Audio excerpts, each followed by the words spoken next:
नमस्कार, आदाब, good evening. मेरा नाम है बिलाल और मैं आप सभी का स्वागत करता हूं डाउटनेट पर। मैं आशा और उम्मीद करता हूं कि आप सभी बच्चे अपने घरों में एकदम सुरक्षित हैं, एकदम स्वस्थ हैं और एकदम तंदुरुस्त भी हैं और क्या कर रही हैं। और आप सभी बच्चे हमारी आज की इस इंटरेस्टिंग, बहुत ही ज्यादा ज्ञानवर्धक और बहुत ही ज्यादा वैल्यूएबल क्लास का इंतजार कर रही हैं।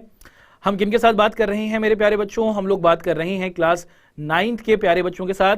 और क्लास 9th के प्यारे बच्चों के साथ बातचीत करते हुए हम लोग आप सभी के साथ एक बहुत ही महत्वपूर्ण जो आपका अध्याय है जिसका नाम है अपवाह।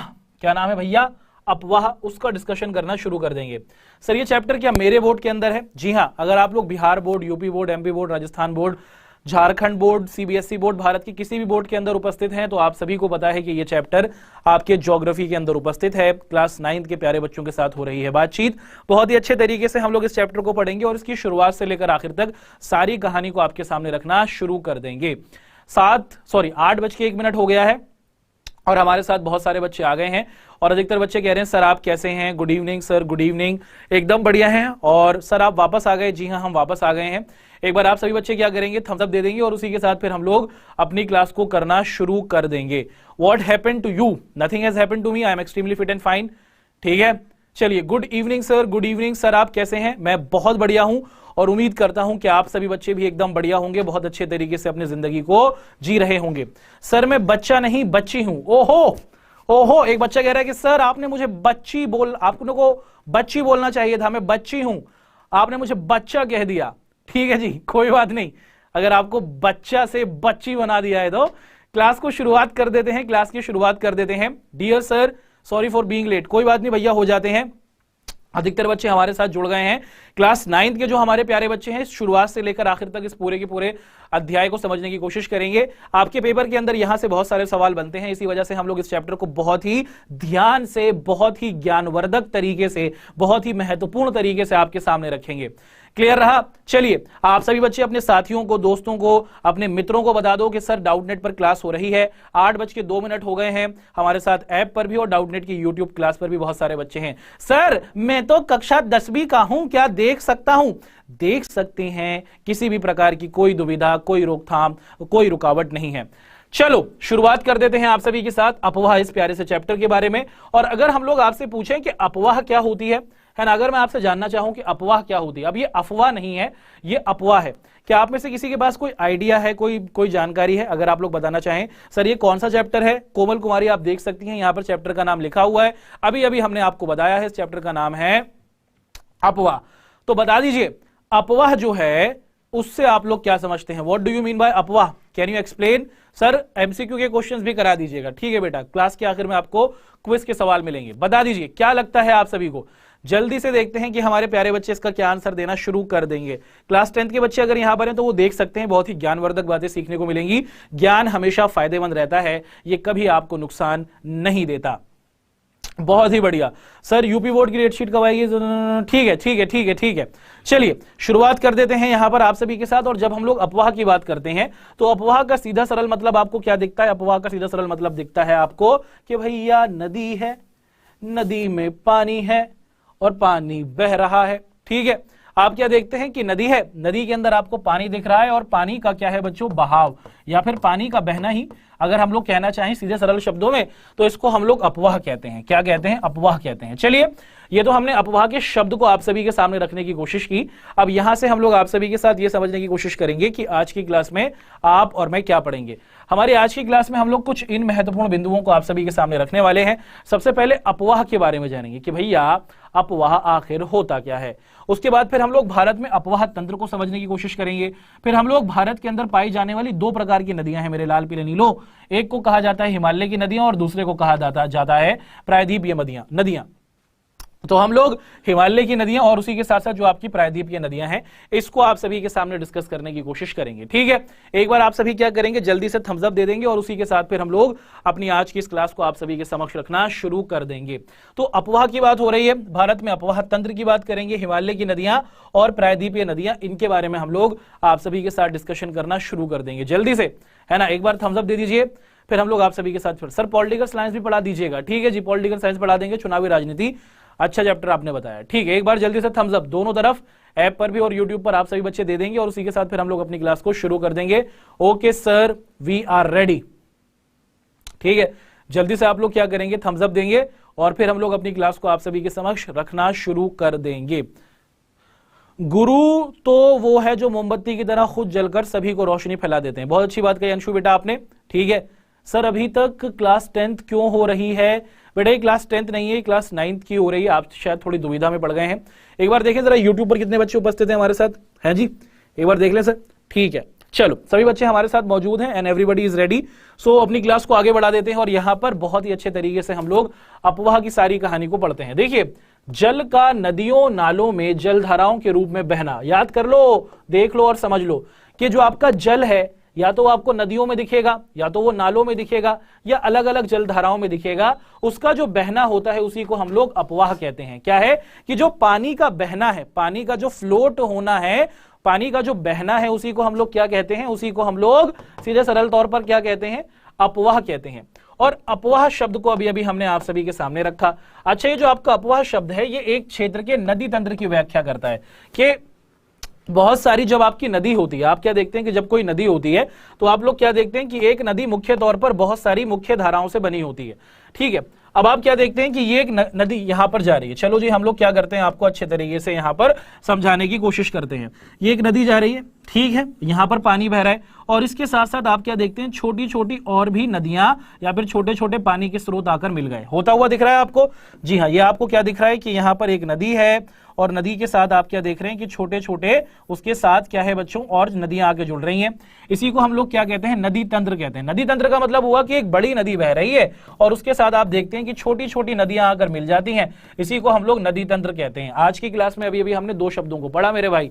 सबसे पहले हमने अपवाह को जाना कि पानी का बहाव हम लोग क्या कहलाते हैं, इसको अपवाह कहते हैं। और नदी तंत्र का मतलब हुआ कि एक नदी है, उस नदी के अंदर आपको पानी दिख रहा है और उसके साथ जब छोटी छोटी नदियां आकर उसमें मिल जाती हैं, उसी को हम लोग नदी तंत्र कहते हैं। क्या यहां तक कोई कंफ्यूजन रहा? क्या यहां तक कोई कंफ्यूजन रहा? और जब ये छोटी छोटी नदियां आकर एक बड़ी नदी में मिल जाती हैं तो इससे एक बड़ी नदी, मुख्य नदी का निर्माण होता है। क्या होता है? एक मुख्य नदी का आप निर्माण होते हुए देख लेते हैं। मान लीजिए कि ये आपकी नदी बह रही है और इस नदी के अंदर आपको क्या दिखता है, इसके अंदर आपको पानी ही पानी दिख रहा है और इस नदी के साथ साथ आप क्या देखते हैं कि छोटी मोटी और भी नदियां आकर आपस में मिल रही हैं और इससे क्या बन जाएगा, इसी को हम लोग नदी तंत्र कहेंगे। अब जब ये छोटी छोटी नदियां इस बड़ी नदी के अंदर आके मिल गई तो इससे ये जो बड़ी नदी है इसका पानी बहुत ज्यादा हो जाएगा और ये एक मुख्य नदी के तौर पर जानी जाएगी। क्लियर है यहां तक, है ना? नो दिक्कत सर, नो कंफ्यूजन। बहुत अच्छी बात है, बहुत अच्छे तरीके से अभी हमने अपवाह को जाना, उसी के बाद नदी तंत्र की व्याख्या को पढ़ा और फिर मुख्य नदी क्या होती है उसको हमने समझा। क्लियर रहा? सर टाइम टेबल बता दीजिएगा। आपकी जो ये क्लास होती है ये सप्ताह में 3 दिन होती है, मंडे के दिन, वेंसडे के दिन और फ्राइडे के दिन। आज है वेंसडे और हम लोग आप सभी के साथ इसका डिस्कशन कर रहे हैं। क्या यहां तक किसी के साथ कोई कंफ्यूजन है, कोई डाउट है तो बता दीजिए, है ना? कोई कंफ्यूजन, कोई डाउट? जी नहीं, कोई भी दिक्कत नहीं है, कोई भी दिक्कत नहीं है। आगे बढ़ते हैं। अब यहां से हम लोग आप सभी के साथ ये समझने की कोशिश करेंगे कि भारत के अंदर जो अपवाह तंत्र है या फिर जो भारत के अंदर पानी का बहाव है वो किस तरीके से होता है। आप देखें कि भारत के अंदर जो हमारा अपवाह तंत्र है वो मुख्यतः भौगोलिक आकृतियों के द्वारा होता है। और आप क्या देखते हैं कि भारत में जो नदियां हैं ना, नदियां, उनको हमने 2 वर्गों में विभाजित किया है कि भारत के अंदर जो नदियां बटी हुई हैं वो आपको उनकी भौगोलिक आकृति के आधार पर, कि कहीं पर ऊंचाई वाली नदियां हैं और कहीं पर आप देखते हैं कि ढलाव वाली नदियां हैं। क्या कहा जाता है इनको? इनको 2 नामों से जाना जाता है। एक को कहा जाता है हिमालय की नदियां जो पहाड़ों से निकलती हैं और दूसरों को कहा जाता है प्रायद्वीपीय नदियां। क्या है? दूसरे को कहा जाता है प्रायद्वीपीय नदियां। अब ये हिमालय की नदियां और ये प्रायद्वीपीय नदियां क्या है, इसको समझने की कोशिश हम लोग आप सभी के साथ कर लेते हैं। क्या कर लेते हैं? आपके साथ इसको समझने की कोशिश करते हैं। देखिए, ये जो आपका ऊपर वाला इलाका है, यहां से जो पूरा का पूरा इलाका है जो मैंने अभी अभी आपके सामने गोल गोलम गट्टा बनाया है, आप देख पा रहे हैं, ये जो आपका पूरा का पूरा इलाका है, यहीं से आप हिमालय देखते हैं। तो जो पहाड़ों से निकलने वाली आपकी नदियां हैं, जैसे आपकी सिंधु नदी हुई, जैसे आपकी गंगा नदी हुई, जैसे आपकी ब्रह्मपुत्र नदी हुई, इसको हम लोग कहते हैं हिमालय की नदियां। वहीं आप देखते हैं कि आपके पठारी इलाके से, क्या है बच्चों, प्रायद्वीप, यानी कि पठार का जो इलाका है, जहां पर आपको क्या दिखता है, ज्यादा बड़े पर्वत नहीं दिखते, जैसे आपकी महानदी हुई, गोदावरी हुई, नर्मदा हुई, इसको हम लोग क्या कहते हैं, प्रायद्वीपीय नदियां कहते हैं। सर समझा दो एक बार और समझा दो। चलो एक बार और समझ लो। भारत के अंदर नदियों को 2 प्रकार में बांटा गया है। पहले प्रकार की नदियां कहलाती हैं हिमालय की नदियां और दूसरे प्रकार की नदियां कहलाती हैं प्रायद्वीपीय नदियां। हिमालय की नदियां हैं वो नदियां जो पहाड़ों से ऊपर आ रही हैं। आपको क्या दिखता है कि जो पहाड़ों से नदियां निकलती हैं उसी को हम लोग हिमालय की नदियां कह रहे हैं। और इसके अंदर आपको 3 नदियां दिखती हैं, सिंधु रिवर, उसी के साथ गंगा रिवर और ब्रह्मपुत्र रिवर, इनके बारे में जान लेंगे, फिक्र नहीं करें। और एक दूसरे प्रकार की नदियां भारत में आपको दिखती हैं जिसे कहा जाता है प्रायद्वीपीय नदियां। ये भारत के प्रायद्वीप में, ये जो दक्षिण भारत का इलाका है, जैसे नर्मदा, ताप्ती, गोदावरी, कृष्णा, महानदी और कावेरी है, इसको हम लोग क्या कहते हैं, प्रायद्वीपीय नदियों के नाम से जानते हैं। क्या यहां तक किसी का कोई कंफ्यूजन है ना? आई नो दिस सर, बहुत अच्छा सर। ये राजस्थान बोर्ड की क्लास हो रही है? जी हाँ, ये सभी बोर्ड के लिए है, आप बिल्कुल भी चिंता नहीं करें, ठीक है। कोई कंफ्यूजन यहां तक है ना सर? नदी तंत्र और अपवाह तंत्र में डिफरेंस बता दीजिए। नदी तंत्र का मतलब होता है कि जब बहुत सारी छोटी छोटी नदियां एक नदी में आकर मिल जाती हैं तो इसे नदी तंत्र कहा जाएगा। वहीं अपवाह तंत्र का मतलब हुआ कि पानी का आगे बढ़ना, पानी के बहाव का आगे बढ़ना, उसी को आप अपवाह या फिर अपवाह तंत्र कहेंगे। क्लियर है? कोई कंफ्यूजन यहां तक तो बता दीजिए, थम्स अप दीजिए और फिर हम लोग आगे बढ़ना शुरू कर देंगे। और फिर हम लोग आप सभी के साथ भारत की जो दोनों नदियां हैं, हिमालय नदियां और प्रायद्वीपीय नदियां, इनकी विशेषताओं को आप सभी के सामने रखना शुरू कर देंगे, ठीक है। सर आज मेरा बर्थडे है, AJ Boy 07 करके एक बच्चा है, वो कह रहा है कि सर आज उसका बर्थडे है, तो भैया केक मंगाते हैं और आपके लिए केक कटा देते हैं, है ना, या फिर आपके घर आ जाते हैं, आप पार्टी देते हैं हमें, ठीक है। चलिए जी शुरुआत कर देते हैं आप सभी के साथ। यहां पर हम लोग हिमालय की जो नदियां हैं इसकी पूरी की पूरी विशेषताओं को आप सभी के समक्ष रखना शुरू कर देते हैं। तैयार बा? बताइए, क्या आप तैयार हैं? तो बता दीजिए, हम लोग आप सभी के साथ हिमालय की नदियों की कहानी को रखना शुरू कर देंगे बहुत जल्दी, बहुत तेजी के साथ, ठीक है। देखें सर कितने बच्चे हैं अभी YouTube पर हमारे साथ, है ना? जल्दी से आप लोग क्या करेंगे, बताएंगे और फिर हम लोग आगे बढ़ना शुरू कर देंगे। बहुत ही जबरदस्त। चलिए जी आगे बढ़ लेते हैं और यहां पर हम लोग आप सभी के साथ हिमालय की नदियों की पूरी कहानियां समझने की कोशिश करेंगे, क्योंकि पेपर में यहां से सवाल पूछा जाता रहा है। तैयार हैं आप सभी लोग? ठीक है जी, okay sir, we are ready. यहां पर आप लोग क्या देखते हैं कि जो आपका हिमालय है, हिमालय की जो नदियां हैं वो अधिकतर 12 होती हैं। अब 12 का मतलब क्या है? 12 का मतलब हुआ कि साल के 12 महीने आप क्या देखते हैं, साल के 12 महीने के अंदर आप लोग क्या देखते हैं कि यहां पर पानी भरा रहता है। ऐसा क्या होता है कि इसकी वजह से हिमालय में पानी भरा रहता है? देखिए आप देखते हैं कि 12 का मतलब हुआ कि साल के 12 महीने हिमालय की जो नदियां हैं उसमें पानी लबालब कर कर भरा रहता है, कभी भी ये नदियां सूखती हुई आपको नहीं दिखती हैं। ऐसा क्यों होता है कि साल भर यहां पर पानी भरा रहता है? इसके पीछे कारण है कि यहां पर आपको दिखते हैं ऊंचे ऊंचे पर्वत। आप क्या देखते हैं कि हिमालय में आपको ऊंचे ऊंचे पर्वत दिखते हैं, और ये जो ऊंचे ऊंचे पर्वत होते हैं इनसे पिघलती है बर्फ। हिम मतलब क्या होती है? बर्फ। और यही बर्फ क्या कर देती है? जल का रूप ले लेती है। अगर आप देखें तो हिमालय के अंदर आपको मुख्य जो नदियां दिखती हैं, एक है सिंधु नदी, ब्रह्मपुत्र नदी, और उसी के साथ आपको दिखता है बच्चों कि इसी को हम लोग हिमालय की मुख्य तौर पर मुख्य नदियों के नाम से जानते हैं। सिंधु नदी, ब्रह्मपुत्र नदी और गंगा नदी, ये हमारी हिमालय की बड़ी नदियां मानी जाती हैं। तो हम लोग हिमालय की विशेषताओं को आपके सामने डिस्कस कर रहे हैं। हिमालय की जो नदियां हैं वहां पर आपको साल के 12 महीने में पानी भरा भरा दिखता है। क्यों भरा रहता है? क्योंकि हिमालय जो है आपको दिखता है कि वो पहाड़ों से निकल रही हैं हिमालय की नदियां, और पहाड़ों में बर्फ होती है, बर्फ पिघलती रहती है, और जो बर्फ का पिघलने का पानी होता है वो नदियों में आता रहता है, और इसी वजह से साल भर आप देखते हैं कि पानी इन नदियों के अंदर मौजूद रहता है। और हिमालय की जो नदियां हैं उनके नाम आप याद कर लीजिए, पेपर में पूछा जाता है, सिंधु नदी, ब्रह्मपुत्र नदी और गंगा नदी। क्या कंफ्यूजन है यहां तक किसी का कोई? ऑल क्लियर सर, है ना? All clear. सर पेपर किस बुक से आता है क्लास 10th यूपी बोर्ड का? आपकी पाठ्य पुस्तक से ही आता है मेरे भाई, आपकी जो पाठ्य पुस्तक है वहीं से आता है। क्लियर है? अभी अभी हम लोगों ने आप सभी के साथ हिमालय नदी की कहानी को आपके सामने रख दिया। इज इट क्लियर और नॉट? Should I repeat? बढ़े आगे? बताइए आगे बढ़े। कोई कंफ्यूजन यहां तक किसी के सामने? No problem sir, no confusion. बहुत बढ़िया किन ब्रजेश जी, ठीक है, बहुत बढ़िया सोनू जी, बहुत ही बढ़िया, बहुत अच्छी बात है, सभी को समझ में आ रहा है। अभी तक हमने हिमालय की नदियों की कुछ विशेषताओं को जान लिया है एनसीईआरटी से, बिल्कुल सही। आगे बढ़ते हैं। सर मैं रबिट में मर गया बच्चों को जन्म देते वक्त। अच्छा, आपका रैबिट मर गया बच्चों को जन्म देते वक्त, यह बहुत ही दुख की बात है। आप उनका ध्यान रखें, उनके बच्चों का, अगर वो जीवित हैं तो। अगला सवाल पूछा जा रहा है कि ये जो हिमालय की नदियां हैं ना, इनकी एक और विशेषता है, वो क्या है भाई? चलिए देख लेते हैं।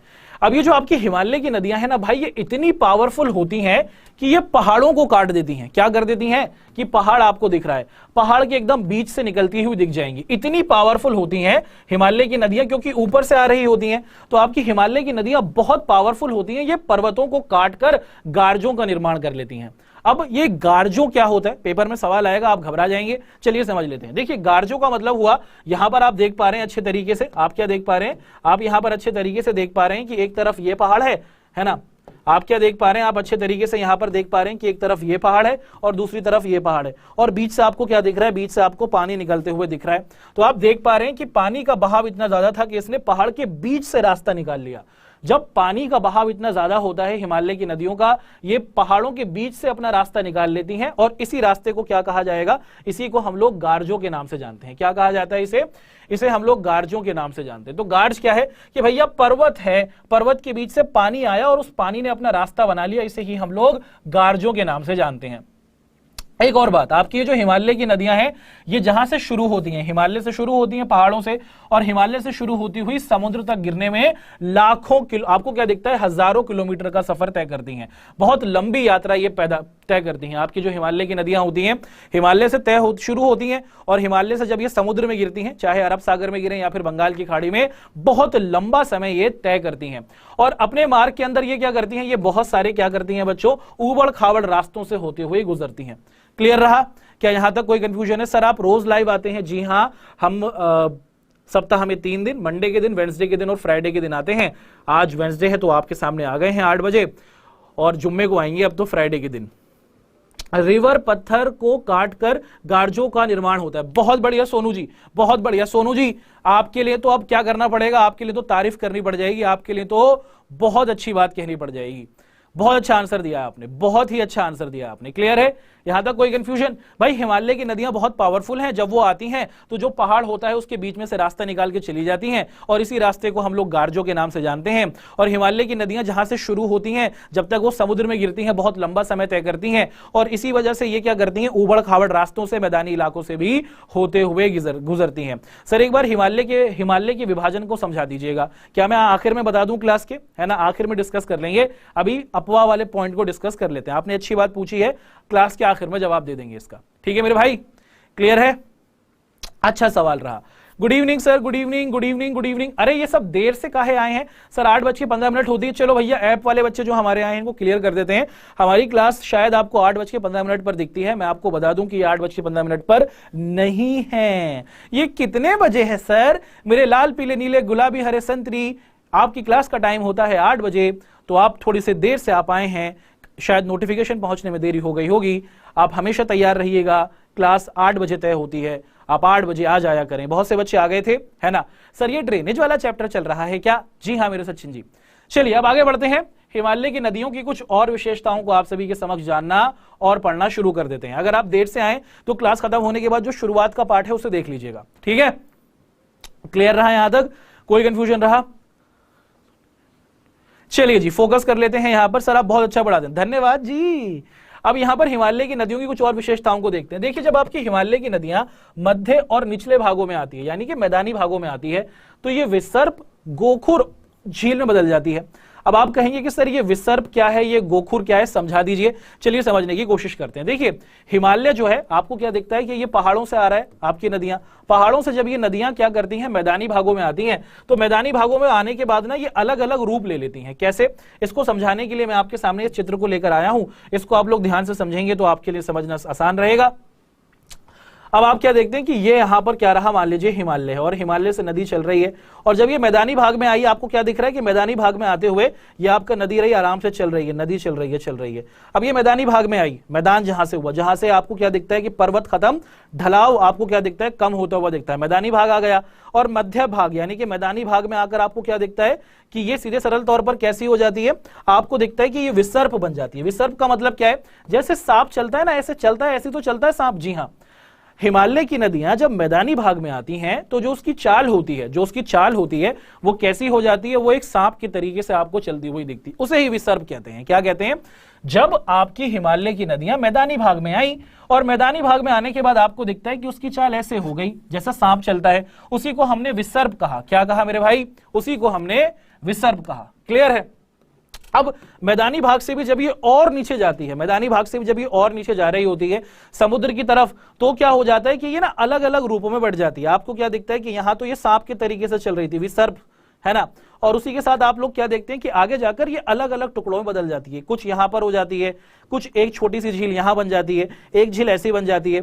अगर आप ध्यान से देखें, अगर आपने गाय के खुर को देखा होगा, जानवरों का जो नीचे वाला भाग होता है पैर के नीचे का, उसे हम लोग खुर कहते हैं, और जो आपका खुर होता है वो कुछ इसी तरीके का होता है। देखिए आप अगर ध्यान से देख पा रहे होंगे तो जो आपकी नदी थी जो हिमालय से चली, ठीक है, उसके बाद आपको दिखता है मैदानी भाग में आकर वो सांप के तरीके से विसर्प बन गई, और जब वो और नीचे गई तो उसने क्या कर लिया, गोखुर यानी कि जो गाय का खुर या फिर जो आपके जानवरों के पैर के नीचे का भाग होता है उस रूप में अपनी आकृति को बना लिया। उसी को हम लोग क्या कहते हैं, गोखुर झील के नाम से जानते हैं। अब इसके बाद क्या होता है कि फिर ये समुद्र में जाके गिरती है और समुद्र में जाकर ये डेल्टा को बनाती है। क्या करती है मेरे लाल, ये डेल्टा को बनाती है। अब आप कहेंगे सर डेल्टा क्या होता है, चलिए समझाने की कोशिश करते हैं कि भाई डेल्टा क्या होता है। यहां तक क्लियर आया, बताइए। विसर्प और आपका जो ये गोखुर है, क्लियर है या रिपीट करें? यहां तक क्लियर है तो बता दीजिए, वरना तो रिपीट कर देंगे। यहां तक क्लियर है ना कि सभी के साथ कोई कंफ्यूजन है ना? रिवर जैसे संरचना बनाती है, सांप जैसी संरचना बनाती है। अरे मेरे भाई बिल्कुल सही बोला आपने, बिल्कुल सही बोला सर, क्रिस्टल क्लियर है, क्रिस्टल क्लियर है ना सर। सबसे बड़ा गार्ज कौन सा है, इसके संबंध में हम क्लास के आखिर में आपको बता देंगे। आपके सवाल सब डिटेल में बता देंगे, क्लास के आखिर में आपके सवाल होंगे और हमारे आंसर होंगे। थोड़ा समय दे दीजिए बस, ठीक है जी। क्लियर है, यहां तक क्लियर है। हमने अब तक देख लिया कि विसर्प क्या है, गोखुर क्या है। अब आप सभी के सामने यहां पर एक सवाल आएगा कि सर एक चीज होती है जिसे हम लोग कहते हैं डेल्टा। क्या कहा जाता है, डेल्टा। अब ये डेल्टा क्या चीज होती है इसे समझने की कोशिश करते हैं। आप क्या देखते हैं कि आपकी नदी चली, हिमालय से चली, उसके बाद मैदानी भाग में आकर सांप की तरीके से हो गई, और नीचे आकर इसने गोखुर झीलों में परिवर्तित हो गई, और उसके बाद आपको दिखता है कि ये डेल्टा का निर्माण करती है। भाई डेल्टा क्या है, इसको समझने के लिए हम लोग क्या करेंगे, आपको एक प्यारी सी क्या दिखाएंगे बच्चों, चित्र दिखाएंगे। देखिए आपकी नदी ये बह रही है, और नदी यहां पर क्या कर रही है, एक निश्चित दिशा में बहती है, एक निश्चित दिशा के अंदर आपको बहती हुई दिखती है। ये नदी के अंदर मान लीजिए आपको पानी दिख रहा है। ड्राइंग मेरी बहुत बेकार है तो माफी चाहते हैं अगर आपको समझ में नहीं आ रहा होगा, है ना, कोऑपरेट करें। ये हमारी नदी है और ये नदी बह रही है, और एक निश्चित दिशा के अंदर ये ना तो ये शहरों की तरफ जाएगी, है ना, अपनी दिशा को नहीं परिवर्तित करती। जब नदी समुद्र में गिर रही होती है तो ये अपने बहुत सारे मुंह बना लेती है। क्या कर लेती है, जब नदी समुद्र में गिर रही होती है तो नदी क्या कर लेती है, बहुत सारे मुंह बना लेती है, किधर जाएगी, किधर जाएगी, किधर जाएगी, इधर जाएगी। आप क्या देखते हैं कि जब आपकी नदी समुद्र में गिर रही होती है तो वो अपने बहुत सारे मुंह बना लेती है, और इसी को हम लोग क्या कहेंगे, इसी एरिया को जहां पर आप लोग देखते हैं कि नदी का बहुत सारा मुंह बन जाता है, इसी को हम लोग डेल्टा कहते हैं। क्या कहते हैं, इसी को हम लोग डेल्टा कहते हैं। कि जब आपकी नदी समुद्र में गिरते हुए देखिए बहुत सारे इसने क्या कर लिए, अपने मुंह बना लिए, इसी को अपन लोग क्या कहेंगे, इसी को हम लोग डेल्टा कहेंगे। ठीक है, नदी का मुख डेल्टा का मिराद करती है। बिल्कुल सही, बिल्कुल सही। ठीक है सर, आप थोड़ा फास्ट पढ़ा रहे हैं सर, तो आप थोड़ा धीमा धीमा पढ़ा सकते हैं सर। ठीक है, थोड़ा धीमा धीमा कर देंगे, कोई चिंता नहीं कीजिए सोलोनी जी। यहां तक क्लियर है ना? तो आपने क्या देख लिया सर, एनसीईआरटी की कौन कौन से सब्जेक्ट पढ़ाते हैं, सारे के सारे सब्जेक्ट। एनसीईआरटी के कौन कौन से सब्जेक्ट पढ़ाते हैं, सोशल साइंस के अंदर पॉलिटी, ज्योग्राफी, इकोनॉमिक्स, हिस्ट्री, ये सारे सब्जेक्ट्स। ठीक है, अपोहा का मतलब होता है मेरे भाई पानी का बहना, पानी का बहना। क्लियर है यहां तक, है ना? नदी सी में गिरने से पहले डेल्टा बनाती है। बहुत बढ़िया प्रिया कुमारी जी, बहुत बढ़िया। अभी तक आपने तीन चीजों को पढ़ा। हमने सबसे पहले विसर्प को पढ़ लिया, उसके बाद हमने डेल्टा को जाना, और उसी के साथ साथ हमने गोखुर झील को पढ़ा। यही से पेपर में सवाल बनते हैं। और अच्छा ध्यान से सुनिए, ये सारी हिमालय की नदियां कर रही हैं। प्रायद्वीपीय नदी के बारे में तो अभी पढ़ा ही नहीं है, प्रायद्वीपीय नदी के बारे में तो अभी पढ़ा ही नहीं है, उसके बारे में अच्छे तरीके से जानेंगे। ठीक है, अनामिका कह रही है sir it is absolutely clear. बहुत बढ़िया अनामिका जी, बहुत ही बढ़िया। सभी को मेरी तरफ से तोहफा। ये किस बात की तोहफा बांट रहा है भाई, ये किस बात का तोहफा बांट रहा है लड़का? क्या बात है कि आप तोहफा बांट रहे हैं। चलिए आगे बढ़ते हैं। अब यहां से हम लोग सर हिस्ट्री का 3rd चैप्टर करा दीजिएगा। ठीक है, आगे बढ़ते हैं। यहां से हम लोग आप सभी के सामने अब ध्यान से प्रायद्वीपीय नदियों के बारे में पढ़ेंगे। हमने देखा कि जो आपकी हिमालय की नदियां हैं, साल के 12 महीने इनके अंदर पानी है। क्यों पानी है? क्योंकि यहां पर आपको बर्फ दिखती है। और उसी के साथ साथ इसकी जो पूरी कहानी रही कि ये जब मैदानी भाग में आती है किस तरीके से कार्य करती है, उस पूरी की पूरी कहानी को हमने पढ़ लिया। ये विसर्प की धारा में चलती है, गोखुर बनाती है और डेल्टा बनाती है। अब हम लोग प्रायद्वीपीय नदी के बारे में आप सभी के साथ डिस्कशन करेंगे। एक बार थम्स अप अगर आप लोग तैयार हैं।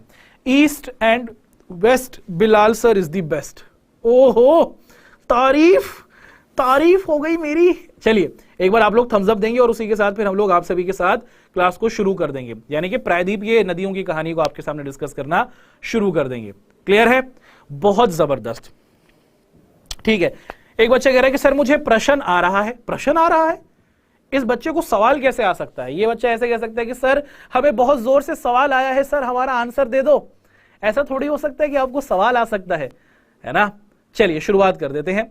सर नदी मौसमी होती है, बिल्कुल सही। चलिए शुरुआत करते हैं यहां से प्रायद्वीपीय नदियों के बारे में, और हम लोग यहां पर देखते हैं कि जो आपकी प्रायद्वीपीय नदियां हैं ये मौसमी नदियां होती हैं। अब आप कहेंगे कि सर ये मौसमी नदी क्या होती है? भाई मौसमी नदी का मतलब होता है कि जब जब बारिश होगी तब तक आप देखते हैं कि प्रायद्वीपीय नदियों के अंदर पानी होता है। इसका मतलब हुआ कि प्रायद्वीपीय नदियों के अंदर ना साल भर पानी नहीं होता। साल के 12 महीनों में आप पानी प्रायद्वीपीय नदियों के अंदर नहीं देखते। कब कब देखते हैं? प्रायद्वीपीय नदियां कौन कौन सी हैं आपकी नर्मदा हुई, आपकी ताप्ती हुई, गोदावरी हुई, कृष्णा हुई, कावेरी हुई और महानदी हुई। ये सभी जो आपकी नदियां हैं ये आपकी प्रायद्वीपीय नदियां कहलाती हैं। ये नदियां छोटी होती हैं और उसी के साथ साथ आप देखती हैं कि ये नदियां छोटी हैं और इन नदियों के अंदर साल भर पानी नहीं होता, मौसमी है। भैया अगर यहां बारिश होगी तो इन नदियों में पानी होगा, वरना इनका आकार और इनके अंदर पानी आपको कम होता हुआ दिखता है ना। सर मैं अभी आपकी क्लास 10 से आया हूं। अच्छी बात है रविकांत जी, अच्छी बात है। क्लियर रहा यहां तक? आगे बढ़ते हैं। अब आप क्या देखते हैं कि जो आपकी हिमालय की नदियां, अगर मैं आपसे पूछूं कि कौन सी नदी बड़ी है, अगर मैं आपसे पूछूं कि कौन सी नदी बड़ी है, क्या हिमालय की नदियां बड़ी हैं या फिर आपकी प्रायद्वीप की नदियां बड़ी हैं? कमेंट कर बताइए। ठीक है, जल्दी से बता दीजिए कमेंट कर, है ना, कि कौन सी नदियां बड़ी हैं, या तो हिमालय की बड़ी हैं या फिर आपकी प्रायद्वीप की नदियां बड़ी हैं। जल्दी कमेंट कर बताइए, जल्दी से बताइए कौन बच्चा बताएगा कौन सी नदियां बड़ी हैं, हिमालय की नदियां या फिर आपकी प्रायद्वीप की नदियां। बहुत बढ़िया किंग ब्रजेश जी, तुसी छा गए। ठीक है आदर्श जी, बहुत अच्छा, बहुत बढ़िया, बहुत बढ़िया। ब्रेन आईक्यू पॉइंट, बिल्कुल सही, आपका सवाल पढ़ लिया गया है। जी हाँ, ये बंगाल की खाड़ी की तरफ बहती हुई दिखती हैं।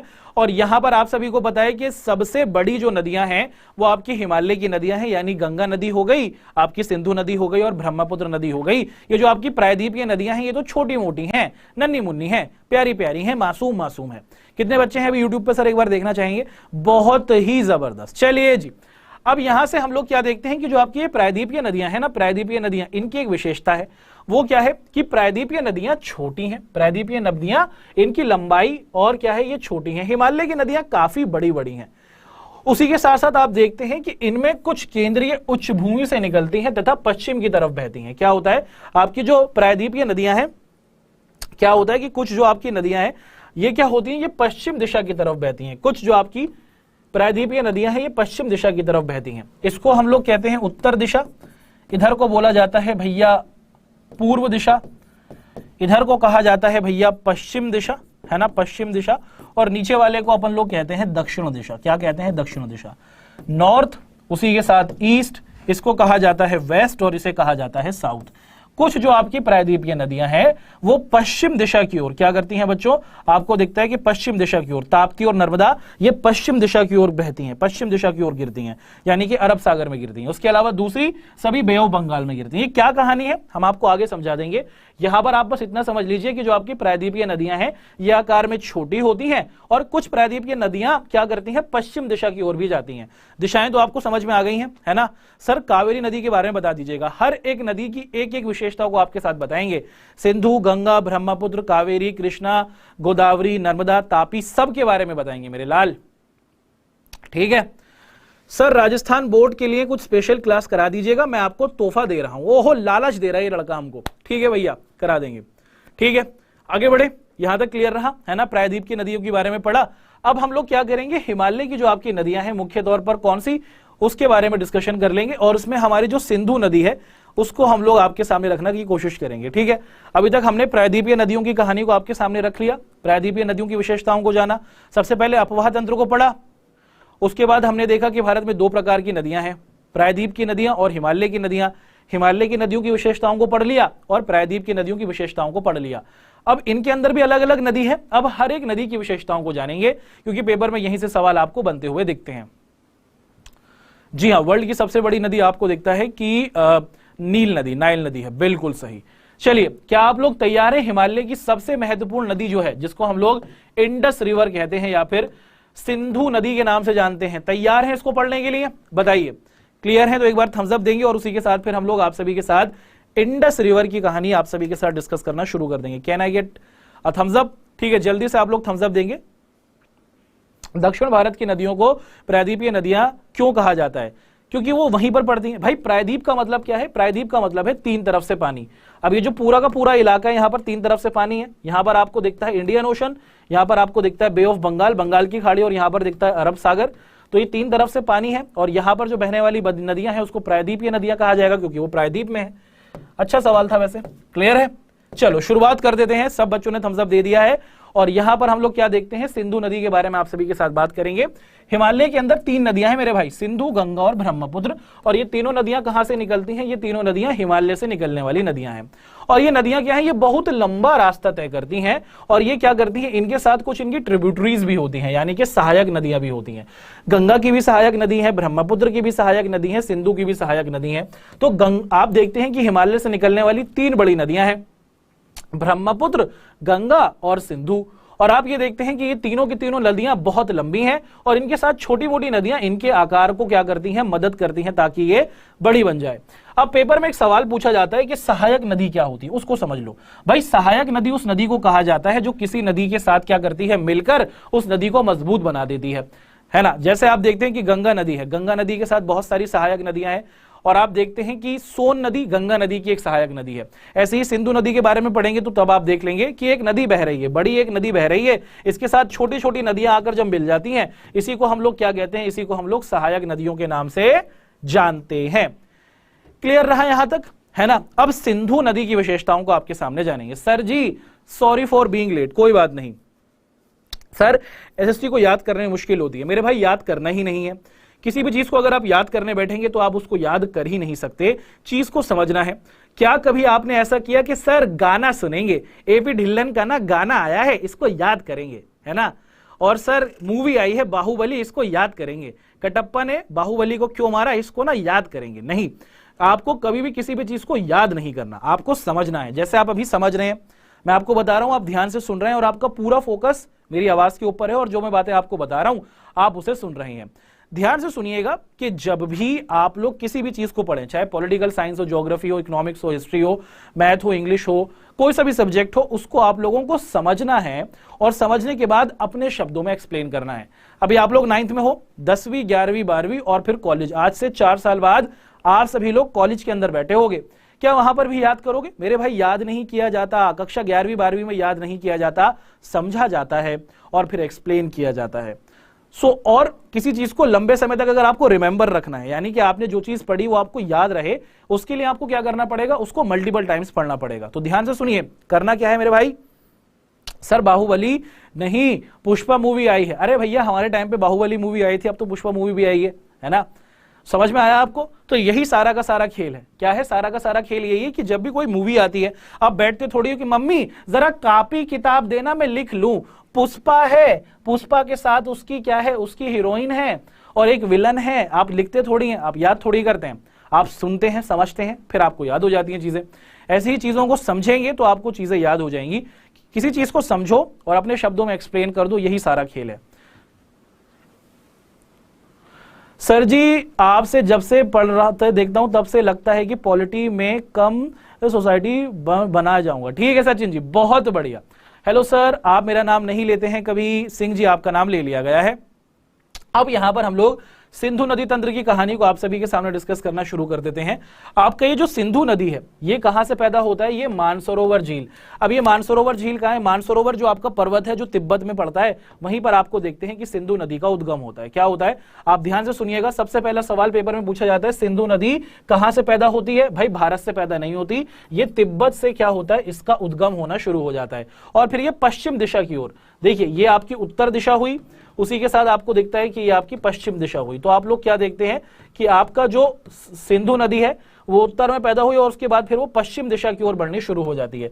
तो तिब्बत में पैदा होती है, तिब्बत से इसकी उत्पत्ति होती है और फिर ये पश्चिम धारा की ओर बहती है, फिर जम्मू कश्मीर में, लद्दाख में, जम्मू कश्मीर भारत में आ जाती है और उसके बाद आप देखते हैं कि ये पैदा करना शुरू कर देती है। अब देखिए मानचित्र के द्वारा मैं आपको दिखाता हूं, यहां पर आप लोग देख पा रहे हैं कि सीधे सरल तौर पर कि ये आपका मानसरोवर झील रही।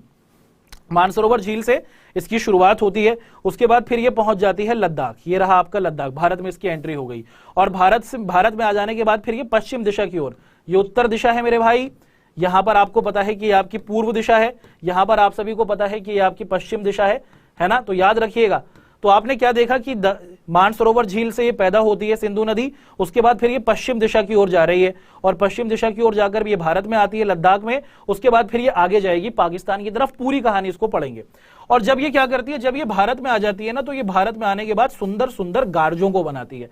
अब पूछना मत कि ये गार्जो क्या होते हैं या फिर गार्ज क्या होते हैं, अभी बताया था कि इस तरफ आप देख पा रहे हैं, क्या देख पा रहे हैं कि इस तरफ आप देखते हैं कि समुद्र, इस तरफ भी पहाड़ है, इस तरफ भी पहाड़ है, और बीच में जब पहाड़ों के बीच से नदी अपना रास्ता बनाती है उसे गार्ज कहते हैं। तो आप देखते हैं कि सिंधु नदी जब भारत में एंट्री कर लेती है, भारत के अंदर एंट्री कर लेती है लद्दाख के आसपास, तो इस प्रकार के सुंदर सुंदर गार्जों का निर्माण करती है। क्लियर रहा है ना। मनदीप सिंह आपका नाम ले लिया गया है, क्लियर रहा यहां तक, है ना। चलिए क्लियर है। हाँ, तिब्बत अभी चाइना के, बिल्कुल सही सचिन जी। चलो आगे बढ़ते हैं। अब यहां से कुछ और कहानी, अब तक तो हमने देख लिया कि ये पैदा कहां से हो रही है, लेकिन इसे समुद्र में मिलते हुए देखना है। हम देखेंगे कि समुद्र में आगे क्या होता है।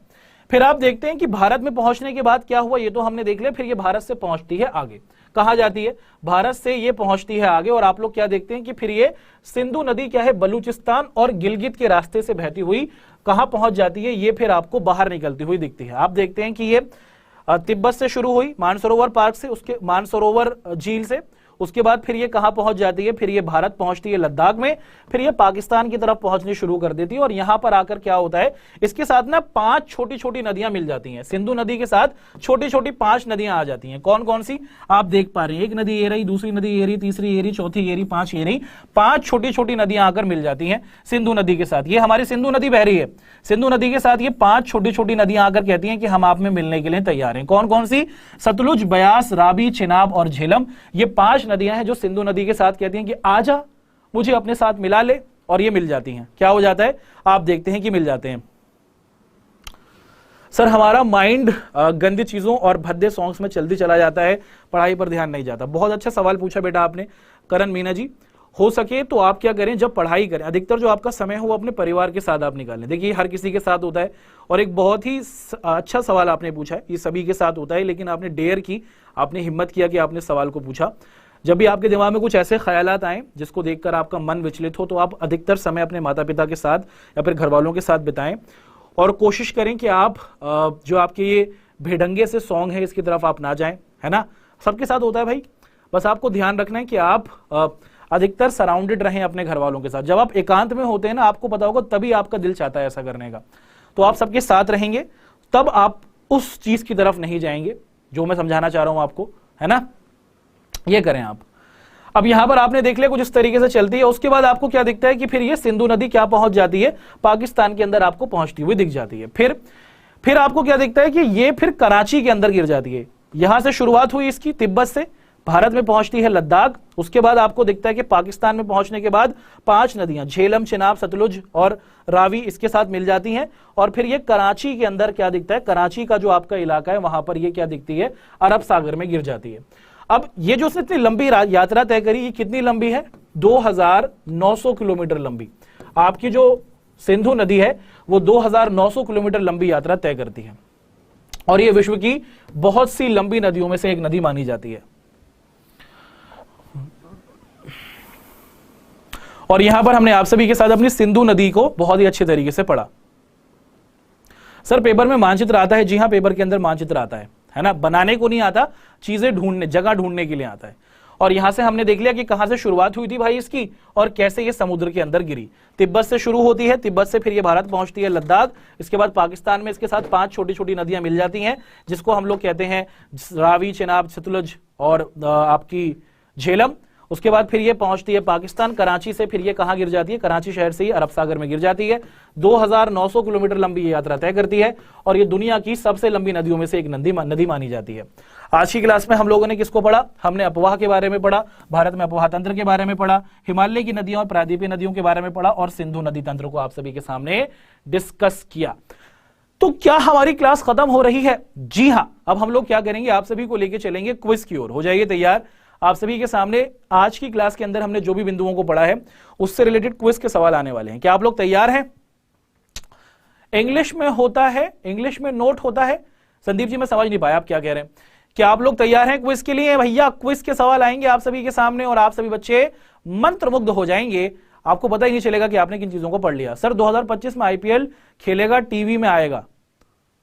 2025 में आईपीएल खेलेंगे? ओहो, एक बच्चा कह रहा है कि सर मैं 2025 में, यानी कि अमित करके एक बच्चा है वो कह रहा है वो 2025 में आईपीएल खेलेगा। खेले अमित जी, और उस टाइम आप कह देना कि मैं आज जो भी हूं वो सिर्फ और सिर्फ बिलाल सर की वजह से हूं, ऐसे बोल देना आप, ठीक है।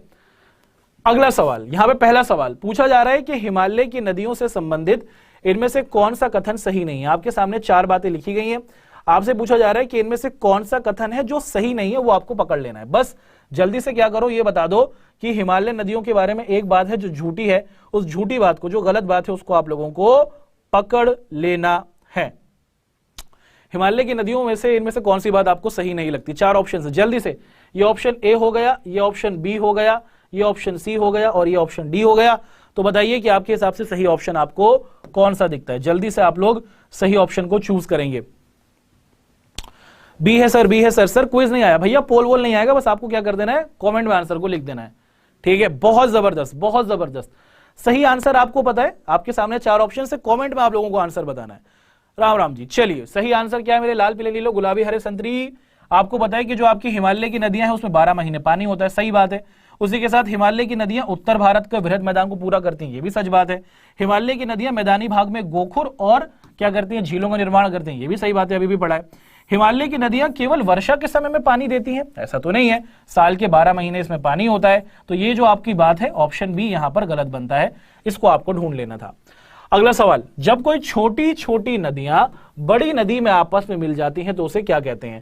कि आप देखते हैं कि एक बड़ी नदी है, उसके साथ बहुत सारी छोटी छोटी नदियां आके मिल गई, उसको क्या कहा जाएगा? नदी तंत्र, अपवाह द्रोणी, डेल्टा या फिर गोखुर झील? जल्दी से कमेंट कर आंसर बताओ। अगर आपका आंसर गलत होगा तो फिर मैं आपके घर आ जाऊंगा, फिर चाय वाय पी के जाऊंगा। बताओ, जब कुछ छोटी छोटी नदियां बड़ी नदी में आके मिल जाती हैं उसे क्या कहा जाएगा? ये आपका ऑप्शन ए हुआ, ये ऑप्शन बी हुआ, ये ऑप्शन सी हुआ, ऑप्शन डी हुआ? जल्दी से कमेंट कर बताइए, A B C D, which one is right? ठीक है सर, अभी राजस्थान में जोरदार बारिश हो रही है, तूफान आ रहा है, अपना ध्यान रखिएगा बेटा, ठीक है। बहुत बढ़िया। और आप क्या देखते हैं कि जब छोटी छोटी नदियां क्या करती हैं, किसी बड़ी नदी के साथ जाकर मिल जाती हैं तो इसको हम लोग कहते हैं नदी तंत्र। आपका ऑप्शन ए बिल्कुल सही है, ऑप्शन ए आपका बिल्कुल सही है, नदी तंत्र कहलाता है, ठीक। अगला सवाल, प्रायद्वीपीय नदियों के संबंध में इनमें से कौन सा कथन सही है? प्रायद्वीपीय जो नदियां हैं इनमें से आपको बताना है कि वो कौन सा कथन सही है, जो सही बात है वो आपको बताना है। 4 ऑप्शन है आपके सामने, ये ऑप्शन ए है, ये ऑप्शन बी है, ये ऑप्शन सी है और ये वाला ऑप्शन डी है। सही ऑप्शन को चूज करो मेरे भाई, सही ऑप्शन को चूज करो, जल्दी से चूज करो। सर मैं इसी बहाने गलत आंसर दे दूंगा, आप मेरे घर आ जाओगे। अरे भैया ठीक है जी। सर मैं आपकी इंग्लिश की क्लास इंप्रूव करने के लिए बता दें जी कैसे कर सकते हैं। देखिए जो आपकी प्रायद्वीपीय नदियां हैं वो क्या है बच्चों, हिमालय की नदियों की तुलना में लंबी होती है? नहीं भाई, प्रायद्वीपीय नदियां छोटी हैं, तो ये बात तो गलत है, आपको सच बात को पकड़ना है। प्रायद्वीपीय नदियां गहरे गार्जों का निर्माण करती हैं, ये बात भी गलत है, हिमालय की नदियां करती हैं गार्जों का निर्माण। प्रायद्वीपीय नदियां विसर्प और गोकुर झील का निर्माण करती हैं, ये बात भी गलत है, ये भी हिमालय की नदियां करती हैं। प्रायद्वीपीय नदियां मौसमी नदी हैं, जी हाँ, मौसम के हिसाब से इनमें पानी होता है।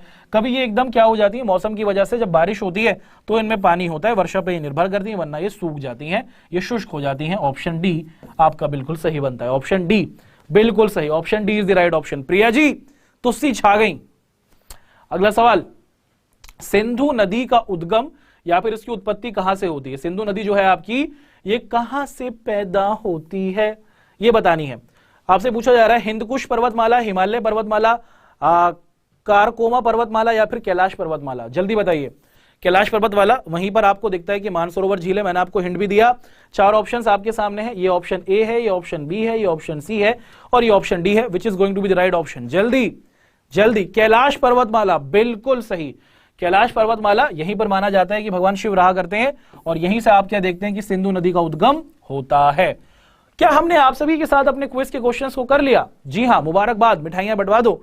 आप सभी ने क्या किया, 4 क्वेश्चंस को किया और आप सभी के आंसर्स बहुत अच्छे तरीके से सही रहे। ये कुछ क्वेश्चन है जो आपको होमवर्क के तौर पर दिए जा रहे हैं, इनको आप लोग क्या करेंगे, इनको आप लोग जरूर कर लेंगे। हिमालय की नदियों की विशेषताएं, प्रायद्वीप की नदियों की विशेषताएं, अपवाह को परिभाषित कीजिए, सिंधु नदी की विवेचना कीजिए, भारत में अपवाह तंत्र के रूपों को बताइए और डेल्टा किसे कहते हैं, यहां से आप सवाल पेपर में बनते हुए जरूर देखते हैं। ठीक है सर, आप लोगे स्वीट्स? हाँ भाई, घर में भेज देना, खा लेंगे, 5-10 किलो स्वीट्स भेज देना। अब ये तो आपके होमवर्क के क्वेश्चंस हुए, इनको आप लोगों को क्या कर लेना, जब नेक्स्ट क्लास में आओगे तो पहले कर बैठिएगा, तो आपके पेपर के लिए आप तैयार हो पाएंगे। हमारी क्लास मंडे को होती है, वेडनेसडे को होती है और फ्राइडे को होती है। हमारी मंडे वाली क्लास भी हो गई, वेडनेसडे वाली क्लास भी हो गई। मैं बता देता हूं कितने बजे होती है, 8 बजे होती है, चाहे आप यूट्यूब चैनल पर हो चाहे आप ऐप पर हो। अब जो ऐप वाले बच्चे हैं उनको कंफ्यूजन रहता है, सर 8:15 पे तो नहीं होती, नहीं भाई इसे सही कर लो, 8 बजे होती है। कब होती है? 8 बजे। तो किसी को बताने की जरूरत ना पड़े, मुझे आपके घर नहीं आना पड़े कि राजेश 8 बज गए हैं, क्लास में आ जा, ऐसा ना करना पड़े। आप खुद ही समझदार बच्चे हैं, आप खुद ही क्या करें, याद रखें कि हमारी क्लास सप्ताह में 3 दिन होगी, मंडे वेडनेसडे फ्राइडे, शाम को 8 बजे, तो धपाक से आ जाना, ठीक है। और सर वीडियो रुक गया था, प्लीज टेल मी कैसे याद करें और किसी टॉपिक को। नंदिनी जी जो बात बताइए वो अभी रिकॉर्डेड है, क्लास खत्म होने के बाद एक बार आप उसे रिप्ले कर लीजिएगा तो आपको दिख जाएगी, ठीक है। चलो अब आप लोग क्या देखते हैं, कुछ इस प्रकार से हम लोगों ने अपनी आज की इस क्लास को पढ़ा। अब यहां पर हम लोग क्या करेंगे, अपनी नेक्स्ट क्लास के अंदर लेक्चर नंबर 2 के अंदर क्या पढ़ने वाले हैं, हम लोग गंगा नदी तंत्र के बारे में पढ़ेंगे और उसी के साथ साथ ब्रह्मपुत्र नदी तंत्र के बारे में पढ़ेंगे। सिंधु नदी को तो पढ़ लिया है, अब अपनी क्लास के अंदर हम लोग इसको पढ़ेंगे। आज एटॉमिक बॉम्ब फूट गया, छूटा है, अच्छा हमें इस बारे में जानकारी नहीं है अभी, तो क्लास में देखेंगे क्लास के बाद, ठीक है। चलो जी, बहुत बढ़िया। सर जी मैं अपनी इंग्लिश को जल्दी कैसे इंप्रूव करूं? आप इंग्लिश का न्यूज़पेपर पढ़ना शुरू कर दीजिए, जितना सुनेंगे किसी भी लैंग्वेज को उतना आएगी। आपको हिंदी कैसे आई? जब आप पैदा हुए थे, जब आप छोटे छोटे बच्चे थे, जब आप बिल्कुल गोद में थे, तब आपने हिंदी कैसे सीखी? आपको कैसे पता चला कि इसको कलम कहते हैं? आपको कैसे पता चला कि इसको रिमोट कहते हैं? आपको कैसे पता चला कि भैया इसको आप लोग चश्मा कहते हैं? कैसे पता चला? आप लोगों ने सुना है ना, आपके माता पिता बोल रहे थे, भाई बहन बोल रहे थे, आपने सुन लिया और फिर आपको याद हो गया। किसी भी लैंग्वेज को सीखने का सबसे आसान तरीका यही है कि आप क्या करेंगे, आप चीजों को सुनेंगे। The more you listen the better you become. किसी भी लैंग्वेज को सुनो, इंग्लिश को सीखोगे, जितना सुनोगे उतनी तेजी के साथ आपकी इंग्लिश बेहतर होती चली जाएगी। अपवाह द्रोणी का मतलब होता है नदी का बहाव, ठीक है, नदी का बहाव, पानी का भाव, उसे ही हम लोग अपवाह द्रोणी के नाम से जान रहे हैं। नदी तंत्र, बहुत सारी नदियां, छोटी छोटी नदियां जब बड़ी नदी में आ जाती हैं उसे ही नदी तंत्र कहा जाता है। नोट्स कहां से मिलेंगे? नोट्स तो नहीं मिलेंगे, है ना, आपको खुद ही तैयार करने पड़ेंगे। क्लास 10 की मैराथन करा दीजिएगा, ठीक है जी। Take care sir, bye bye. ज्वार नंद मुख क्या होता है? सचिन मैं आपका सवाल समझ नहीं पाया, एक बार दोबारा लिखिएगा, शायद ये थोड़ा सा कुछ गलत हुआ है लिखने में, एक बार दोबारा लिखिए अपना सवाल। चलो जी, अब आप लोगों से मुलाकात होगी हमारी कब? फ्राइडे के दिन शाम को 8 बजे। यूट्यूब प्लस ऐप के बच्चे सभी आ जाइएगा। आपकी इंस्टाग्राम आईडी बता दीजिए। अरे इंस्टाग्राम आईडी, इंस्टाग्राम है, इंस्टाग्राम चलाते हो? ठीक है, bilal.doubtnet पर अगर आप जाएंगे तो यहां पर एक इंस्टाग्राम हैंडल है, आप हमें चाहें तो वहां पर फॉलो कर सकते हैं। कोई चीज अगर आप सीखना सिखाना बताना चाहें तो वहां पर आप लोग बात कर सकते हैं। तो ये हमारी आज की क्लास रही, आशा है कि हमारी ये क्लास आपको पसंद आई होगी। सर आप कितना खाना खा लेते हो? ये तो खाने के ऊपर है, खाना जितना अच्छा होगा उतना खा लेंगे, ठीक है। चलिए आप लोगों से, सर बंगाल विभाजन कब हुआ था? 1905 में हुआ था मेरे भाई। सर जी मेरी रेगुलर इंग्लिश की बुक पढ़ो और इंग्लिश में हैंडवर्क करता हूं, इंग्लिश की न्यूज देखता हूं। ऐसे को करेंगे तो अच्छा होगा। हो सके तो इंग्लिश मूवीज देखना शुरू कर दीजिए। आपके साथ वो दोस्त जो आपको इंग्लिश बोलना सुन सके, जो आपकी इंग्लिश सीख सके, उनके साथ रहें। अपने दोस्तों से इंग्लिश में बात करें, चाहे टूटी फूटी बात करें, ठीक है। देयर बाज अ बॉय, द बॉय बाज गोइंग इनटू स्कूल, उसके बारे में बात कर सकते हैं, है ना। तो बिना डरे आप बात कर सकते हैं। देखो डर निकालो दिल से भाई, डर निकालो। विवेचना मतलब होती है एक्सप्लेन करना, ठीक है। चलो अब क्लास को समाप्त कर देते हैं। 8:49 हो गए हैं। मुलाकात होगी फ्राइडे के दिन शाम को 8 बजे। आ जाइएगा, बिना समय व्यर्थ करते हुए। आप सभी का बहुत बहुत शुक्रिया।